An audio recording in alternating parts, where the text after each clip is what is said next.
Basic psychologist, లేదు మాకు వాళ్ళు ఎగ్జామిన్ చేసిన తర్వాత ఇంకా ప్రాబ్లం ఉంటే they should be referred to someone hire. అంటే యాక్చువల్గా ఇలాంటి అలవాటు పడ్డ వాళ్ళు ఫస్ట్ సైకాలజిస్ట్ దగ్గరికి వచ్చారు. ఫర్ ఎగ్జాంపుల్ మీ దగ్గరికి వచ్చారనుకోండి, మీరు ఏం చేస్తారు అంటే ఏ విధంగా వాళ్ళని? ఫస్ట్ అసెస్మెంట్ తీసుకుంటాం. Okay, 360 degrees psychological assessment.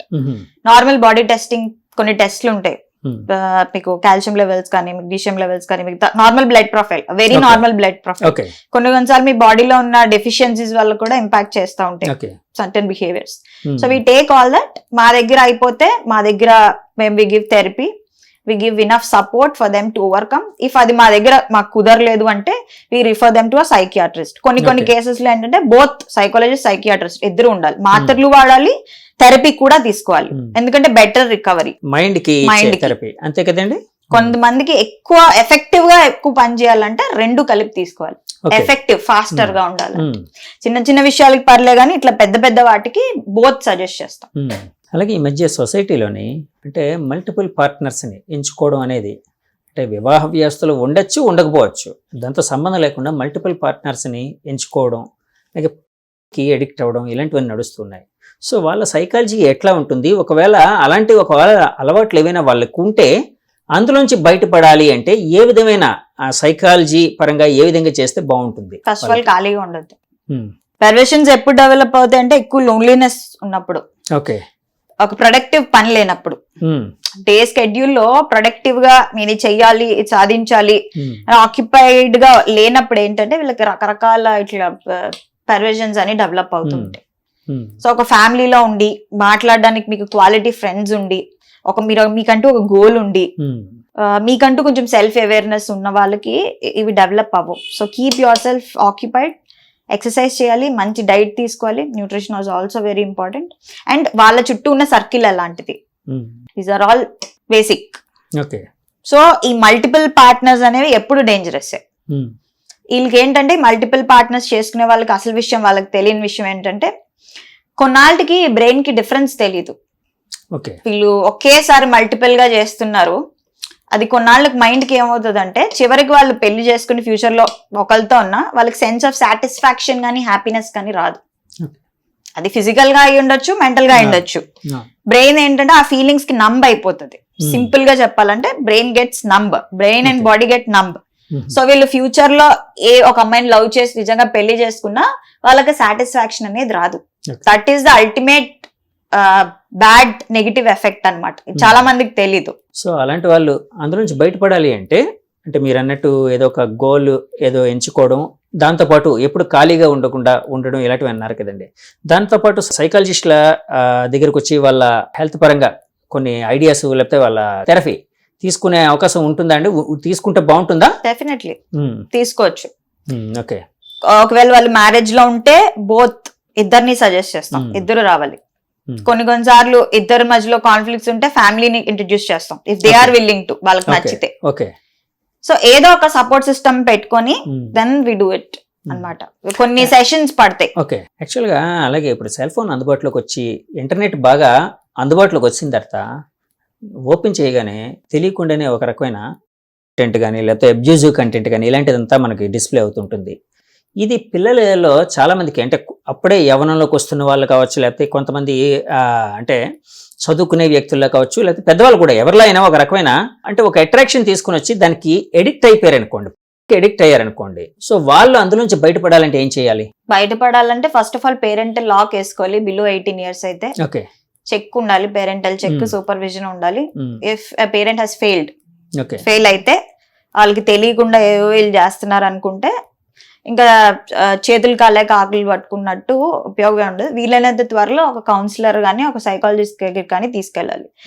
లేదు మేము ఇంట్లో సరిదిద్దుకుంటాం, సరి చెప్తామంటే ఒక న్యూట్రల్ గా ఉండే ఒక పెద్ద మనిషి, ఒక కౌన్సిలర్ పాత్ర తీసుకొని తిట్టకుండా, కొట్టకుండా, వాళ్ళ తాలూకా ఓన్ ప్రలోభాలు చూపించకుండా వాళ్ళకి ఎక్స్ప్లెయిన్ చేసి ఇవి నెగిటివ్ ఎఫెక్ట్స్, ఇలా ప్రాబ్లమ్స్ ఉంటాయి, ఇవి legal implications, basic legal knowledge తెలియాలి పిల్లలకు కూడా.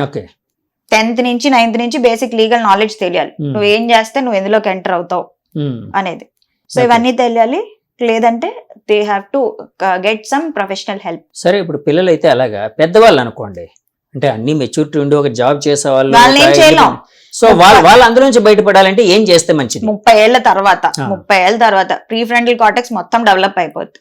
ఓకే, వాళ్ళు మారాలనుకుంటే గానీ ఎవరు ఈ ప్రపంచంలో మార్చలేరు. వాళ్ళు ముందే అనుకోవాలి. స్ట్రాంగ్ విల్లు ఉంటే తప్ప ఎవరు మార్చలేరు. సో మేము అందుకే రెసిస్టెన్స్ తో ఉన్న వాళ్ళని నేను తీసుకోను.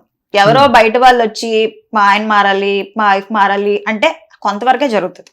కొంతవరకు మేము ట్రై చేస్తాం. మారాల్సింది ఆ వ్యక్తి కాబట్టి ఆ వ్యక్తి అనుకోవాలి. ఇంకో విషయం ఏంటంటే అలాంటి వాళ్ళకి నిజంగా సీక్రెట్ గా టాబ్లెట్స్ ఇచ్చిస్తున్నా సరే చాలా కేసెస్ లో ఆ టాబ్లెట్స్ పనిచేయవు. ఆ విషయం చాలా మందికి తెలియదు.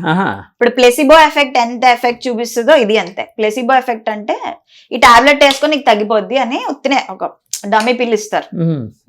అది వేసుకోగానే నాకు నిజంగా తలనొప్పి తగ్గిపోయింది అనుకుంటారు. అక్కడ ఇచ్చింది ఒక డమ్మీ పిల్, అది ఎఫెక్ట్. అదెంతో ఇది అంతే. సో మారాలి అనే విల్ లేకపోతే చాలా కేసెస్ లో పిల్స్ ఎప్పుడు బంద్ చేస్తాయి అంటే వాళ్ళని పడుకోబెట్టాలి. పెద్ద పెద్ద ఉంటాయి, స్కిజోఫ్రీనియా ఇలాంటివి కొన్ని డిజార్డర్స్ ఉంటే, పెద్ద పెద్ద ఇల్నెసెస్ ఉంటే, సైకలాజికల్ ఇల్నెసెస్ పనిచేస్తాయి. కానీ ఇలాంటి వాటికి వాళ్ళకి విల్ ఉండాలి, వాళ్ళకి ఒక ఇది ఉండాలి. లేదంటే పనిచేయాలి. వాళ్ళంతటా వాళ్ళు మారాలని రావాలి. అండ్ ఈ మార్పు చేసే దీనిలో 10-15 days కి 30 days కి డ్రాప్, దాని ఏమంటారు, విత్డ్రాయల్ సిమ్టమ్స్ వస్తూ ఉంటాయి. ఇలా రబ్బర్ బ్యాండ్ పట్టుకుని ఫట్ మన ఏదో ఒక మళ్ళీ ఎక్కువ చేస్తారు. అవన్నీ ఇచ్చేయాలంటే పెద్ద ప్రాసెస్, ఇట్స్ బిగ్ ప్రాసెస్. నేను చిన్నప్పుడు వినేవాడిని అండి. అంటే నమ్మకం అనేది ఎక్కువ వాళ్ళని ప్లెసిబో ఎఫెక్ట్ అని అన్నారు కదండి. అంటే నమ్మకం కదండి, అది ఏం వేసుకుంటున్నారు అనేది పక్కన పెడితే అది నేను వేసుకుంటే తగ్గుతుంది అన్న నమ్మకం అనేది అక్కడ తగ్గిస్తుంది. అంతే కదండి? అంతే. అదే చాలాసార్లు నేను చిన్నప్పుడు వినేవాడిని, ఫలానా డాక్టర్ దగ్గరికి వెళ్తే ఆయన చేతి వాటం మంచిది, ఆయన దగ్గరికి వెళ్తే వెంటనే తగ్గిపోద్ది, ఫలానా డాక్టర్ గారు ఆయన దగ్గర తగ్గదు. అంటే నమ్మకం అంటే ఆయన ఇచ్చేది ఈయన ఇచ్చేది సేమ్ ఒకటండి. కొన్నిట్లో పనిచేస్తాయి టాబ్లెట్స్, నేనేమి తప్పు పట్టట్లే. టాబ్లెట్స్ ని, ఇంజెక్షన్స్ ని కొన్నిట్లో తప్పనిసరిగా వేసుకోవాలి. వాళ్ళ ఇన్సులిన్ లెవెల్స్ గానీ, వాళ్ళ మరీ కొట్టేసుకుంటున్నా, ఇది వచ్చేస్తున్నా, వీళ్ళకి ఫిట్స్ వచ్చినా, ఇలాంటివి కొన్ని తప్పవు, ఇన్నెవిటబుల్. కొన్ని చిన్న చిన్న విషయాల్లో ఇప్పుడు ఈ టైప్ ఆఫ్ ఎడిక్షన్ గానీ, ఫోన్ ఎడిక్షన్ గానీ ఇలాంటివి మాట్లాడుకున్నప్పుడు టాబ్లెట్స్ తాలూకా లెవెల్ చెప్తున్నాను. ఓకే, అదే నేను అనేది. నమ్మకం అనేది వాళ్ళని ఎక్కువ పాజిటివిటీ వైపు లేకపోతే హీలింగ్ కెపాసిటీ పెంచే విధంగా ఉంటుంది. అంతే కదండి? సైకలాజికల్ గా ఒక నమ్మకం, అంతే కదా? పవిత్ర గౌడ్, పవిత్ర జయరామ్ అనుకుంటా కదా. సో పవిత్ర గౌడ్ విషయంలోనే కావచ్చు, ఆ కేసులోనే కావచ్చు, ఒక కన్నడ హీరో దర్శన్, అతని మీద ఛార్జెస్ కొంత క్లెయిమ్ చేశారు, ఎఫ్ఐఆర్లు ఫైల్ చేశారు. సో అంటే ఈ ఉదంతం మొత్తం అంటే మీరు వినే ఉంటారు, ఇక్కడ ఏం జరిగింది ఏంటి అనేది వినే ఉంటారు. సో ఉదంతం మొత్తం పరిశీలిస్తే మీకు ఏమనిపించింది ఒక సైకాలజిస్ట్ గా? సో ఇవన్నీ అండి ఎక్స్ట్రా మ్యారిటల్ అఫైర్స్ ఏంటంటే క్షణికావేశం కోసం, క్షణికానందాల కోసం, టెంపరీ హ్యాపీనెస్ కోసం ఏంటంటే it is leading to crime. ఒక ఇష్యూలో ఇంకొక ఇష్యూలో చంపేశారు. సో ఇవన్నీ మనకి ఈ ఇన్సిడెంట్స్ చూస్తుంటే ఏమర్థం అవుతుందంటే, ఇప్పుడు వీళ్ళు ఇలాంటి వాటిల్లో ఉండడం వల్ల ప్రేమించిన వాడికి సుఖం లేదు, ప్రేమను పొందిన వాళ్ళకి సుఖం లేదు. So it is leading to crime. ఇవన్నీ చూసి ఏం నేర్చుకోవాలంటే, ఎక్స్ట్రా మ్యారిటల్ అఫైర్ అనేది సిట్టింగ్ ఆన్ ఫెన్స్ లాగా, ముళ్ళ మీద కూర్చోవడం లాంటిది. దిగిపోతే కొంతలో కొంతనే, దిక్కున్న అక్కడే కూర్చున్నారంటే అలాగే ఉంటుంది. దిగినా నొప్పి పెడుతుంది, కానీ ఆ నొప్పిని భరిస్తే at least you will save your skin. Okay, blunt గా చెప్పాలంటే. అంటే రిలేషన్ లో ఏవైనా గొడవలు ఉంటే, డిఫరెన్సెస్ ఉంటే, అంటే ఈ మధ్య చాలా మంది మీడియాని ఆశ్రయిస్తూ ఉన్నారు. అలా ఎన్నో కేసెస్ బయటకు వస్తున్నాయి, అంటే బయటపడుతూ ఉన్నాయి. సో మీడియాకు వచ్చిన తర్వాత ఇప్పుడు కుటుంబ సమస్య ఏదైనా ఉంటే ఆ 4 గదులకి లేకపోతే ఆ బెడ్రూమ్కి మాత్రమే పరిమితం అవుతుంది, లేకపోతే ఇంటికి పరిమితం అవుతుంది. కానీ ఎప్పుడైతే మీడియాకి ఎక్కిందో మొత్తం ప్రపంచం మొత్తం అంత